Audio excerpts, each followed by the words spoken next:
Well, hello and good morning. Yes, it's me, Kenny Polcari, your host of the party. And today is Thursday, January 2nd, 2025. We are now smack in the middle of this decade. And here are the things you need to know to get your day started. Well, it is a new year, although 2024 was not a disaster by any measure. Now, as a long-term investor, you need to stay focused because the issues have not changed. And what happened on New Year's Day? Well, Gigi starts the year with a warning, right? Quantum computing stocks, though, are taking off, something you may want to consider. And what do we have for dinner tonight? We're going to have the shepherd's pie because it is so delicious, especially on a cold winter's day. Okay, so Happy New Year. The volatility continued into year-end for stocks. Santa took a break. The S&P closed out the year at 5881, off about 2.6% from the yearly high, which was just over 6,000.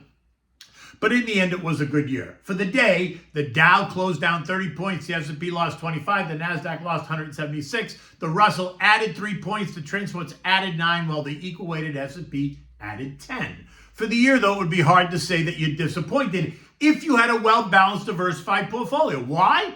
Because the Dow added 12%. The S&P was up 23%. The Nasdaq closed out the year up 30%.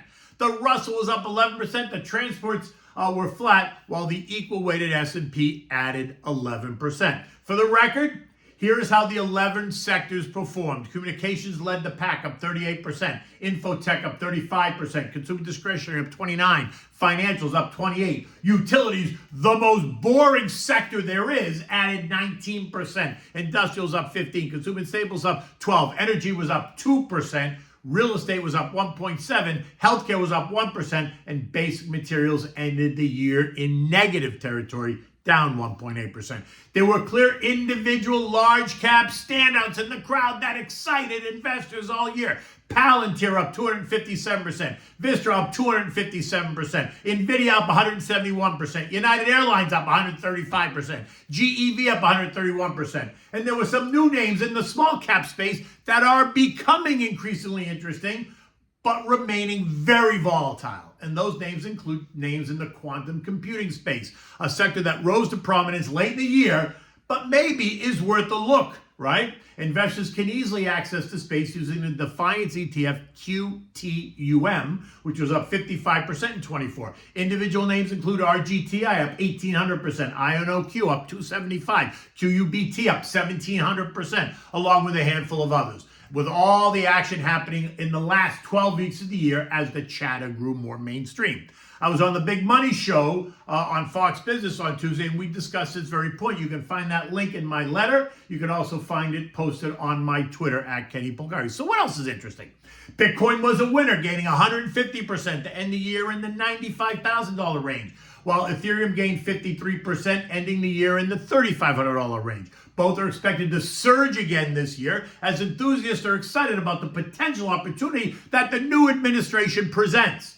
Gold rallied 21% on the back of rising geopolitical tensions, inflation worries, and a lot of central bank buying. Calls for $3,000 gold by year-end 2025 are all the rage, right? It's going to be the same factors that drive that action. Bonds got crushed as yields surged. The TLT lost 11%. The TLH gave back 7%, while the AG was the bond winner, only losing 2% on the year. This morning, we wake up to 3 and 6 month bond yields at 4.2% and 4.1% respectively.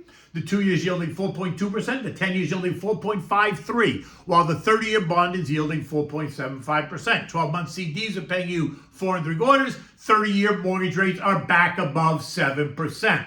Oil ended the year at 71.72, essentially up 3% after trading as low as 64 and as high as $80 a barrel. Expectations for oil in 2025 are for it to remain relatively stable. The EI expects U.S. crude to average about $71 a barrel. The street argument is that demand is waning.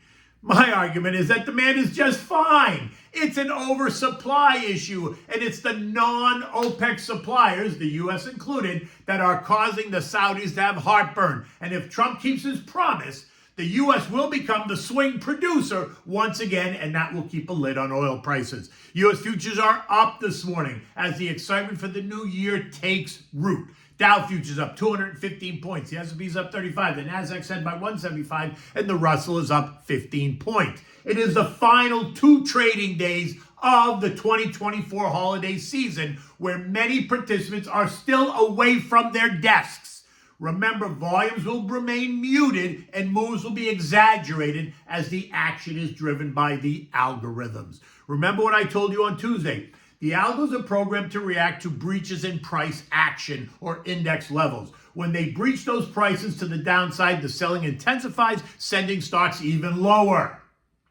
And then the same is true, though, when they recognize that the same selling that they created then opportunities. They bargain prices, and then they shift from selling to buying, and they take stocks higher once again, creating lots of action for the day traders and lots of noise for the long-term investor. Eco data today, although don't expect it to be a market mover, includes mortgage apps, initial jobless claims of 221,000, continuing claims of 1.89 million. S&P U.S. manufacturing PMI expected to be 48.3, which is contractionary, and month-over-month construction spending expected to be up 0.3%. The data becomes important again next week with the release of the December non-farm payroll report on Friday the 10th. Look, it's a new year. We're getting a new administration, but the same issues exist. They don't just go away because the calendar changed. Concerns over the economy, over rising inflation, concerns about what JJ is going to do at the next FOMC meeting, concerns about rising geopolitical tensions that now include a new shot across the bow. Yesterday, China's Xi Jinping reminded the world that no one is going to stop the reunification of Taiwan into Greater China, an issue that I often discuss and one that would create global disruption. Now, don't go building your portfolio in politics. You want to build it on long-term analysis that includes strong fundamental and strong investment theses, right? You want to take advantage of price dislocations created by that herd mentality, right? Only changing your investments when the thesis or the narrative for why you bought that stock changes. European markets this morning are all a bit lower. France getting whacked again, down 1.2%. Recall, France was the underperformer in 2024. Lots of political unrest there, both now in France and in Germany. Germany dissolved their assembly last week and is looking for snap elections in February. And that appears to be more of an issue for the Eurozone than the French unrest. I mean, they're both kind of causing some angst, but Germany is now a new twist in the story. The S&P starts the year at 5881. I am not convinced yet that the pullback is over. I still think that there's more work to do for the markets, but that's going to be the opportunity for the long-term investor. Earnings season begins on January 15th with the release of the big bank earnings from JP Morgan and Citibank and Bank of New York and Goldman and Wells Fargo, blah, blah, blah. We have more eco data to consider and another round of inflation data due out on the 14th and 15th, and then we have the January FOMC meeting towards the month end. Now, listen, if you want to contact me, you can go to my website, click on the info page, put KP in the message box, and I will reach out to discuss your investment portfolio and any questions maybe that you have about markets or about investing or about concerns, whatever. In any event, now what are we having for dinner tonight? Well, we're having the shepherd's pie. This is a great winter dish, right? It's comfort food. It makes you feel good on a cold winter's night, and it contains everything you need in one dish, right? It's got meat, it's got veggies, it's got mashed potatoes. So light the fire and curl up on your couch as you eat this meal. Now, for this, you need carrots, celery, onions, olive oil, ground beef, right? You want the ground chuck. You want butter, you need frozen peas, canned corn, maybe canned frozen green beans, tomato paste, and a shot of red wine, which is optional. Now, you're going to saute the carrots and the onions in some olive oil until they're soft. 8 to 10 minutes. You're going to add the ground beef. Use ground chuck, like I said, because it has a higher fat content, and that gives it a robust, juicy flavor. Season it with salt and pepper. Once it's all browned and cooked nicely, you're going to drain any of the fat out that's accumulated. Now, you're going to add 2 tablespoons of butter, some frozen peas and canned corn, and maybe the frozen green beans if you're using it. Mix it well. Now add the tomato paste, right? Contadina always works nicely. And a shot of red wine if you're using it. Let it simmer a bit, maybe 12 to 15 minutes. Turn it off the burner and get a greased baking dish. Grease it with butter. And then you're going to add that meat and vegetable mixture to the greased dish.